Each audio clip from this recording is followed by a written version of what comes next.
Good afternoon, Professor Wadsworth. So in my research, I did Brown versus the Board of Education. The importance of it was because in May 17th, 1954, it ended segregation. So during that time, it was really kind of a hot topic. World War II ended, and I was reading that a lot of the veterans, they fought for pretty much the world, and they came back and they had the mindset of, well, I just fought this war, why are we still segregated? And I think one of the parents is actually a World War II veteran, so that's why he was very passionate about it. So pretty much just giving a little background information on it. The description, so I found that many states actually went to courts fighting for it. So it wasn't just Topeka, Kansas, it was just one of the more popular ones. But there were lawsuits in South Carolina, Virginia, Tennessee, and a couple other states. South Carolina was one of them. But this one, especially It's So Ordered by Daniel Berman, he really focused on Linda Brown, and kind of her background story was she was an 8-year-old and she had to walk 21 blocks to her bus, which her bus drove her to school, and sometimes it ended up being 30 minutes early, so she'd be out in the cold. It snowed there in Topeka, Kansas. And so I remember in the book, it got really descriptive, and It's So Ordered, saying she had to do jumping jacks and had to rub her hands together to keep warm. And her father knew that there was a school only 5 blocks away, but that was a white school. So she was not allowed to attend it. And instead she had to walk the 21 blocks. It kind of like went a little bit onto her adventures, but for the most part, it just, stayed. She walked 21 blocks and then had to take a bus to get there. So that's just kind of like a little bit of the background. It was obviously Linda Brown, but it was her dad that was the one that questioned it. And then he also got a lot of other parents involved in it. So I think there was 12 other students, I believe. So that's pretty much like the background information. And they took it away to the Supreme Court. The similarities of it obviously happened in Topeka, Kansas. They both go over that. They both actually really talked about the poor funding. So both of them realized in both books that there's a huge problem with the funding. And I know in Brown versus the Board of Education, they talked about how there's more of like a factual book in this one where it said 45% of the African-American schools only receive funding, while 100% of the white schools receive funding. So they both talked about a huge importance on the poor funding in schools. So that was one of the big things. They both had clear, good information on it. They were, Brown versus the Board of Education by James Peterson, he went way more like factual.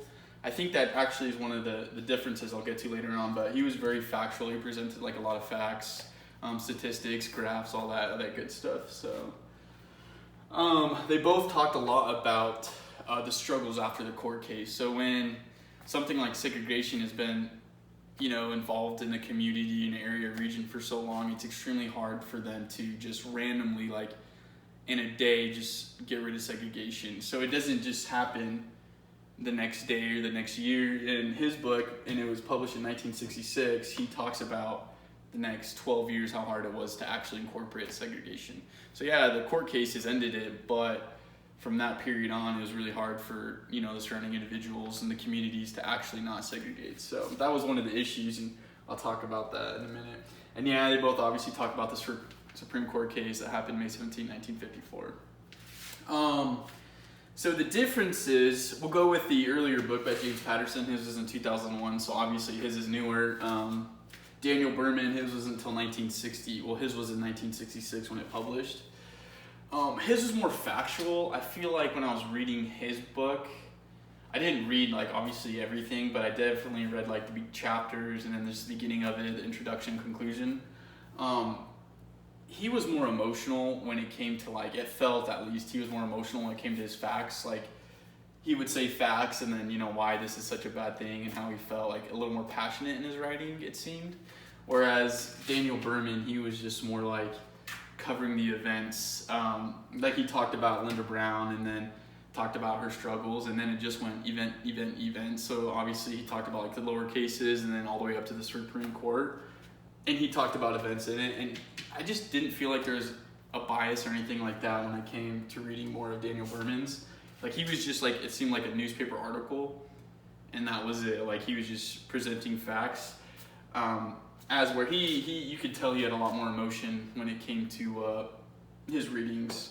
So I thought that was interesting. And obviously his book is in 2001, so he has more facts and he has more information to process, I think, than Daniel Berman did. Yeah, like I said, some of the facts he was stating, he was like a lot more factual. Atlanta hired his first police officer in 1948. I thought that was kind of interesting, so I threw that in there. Yeah, he was just more of a history-based book. He talks about World War II quite frequently, and the veterans, and how they came back and they fought for the country. So he really goes in depth about that. There's a lot more pictures, more graphs in his book. I didn't find any in Daniel Berman's, but I definitely found a lot in James Patterson. And also the background history, he strictly, as I saw, Daniel Berman strictly wrote just like law books.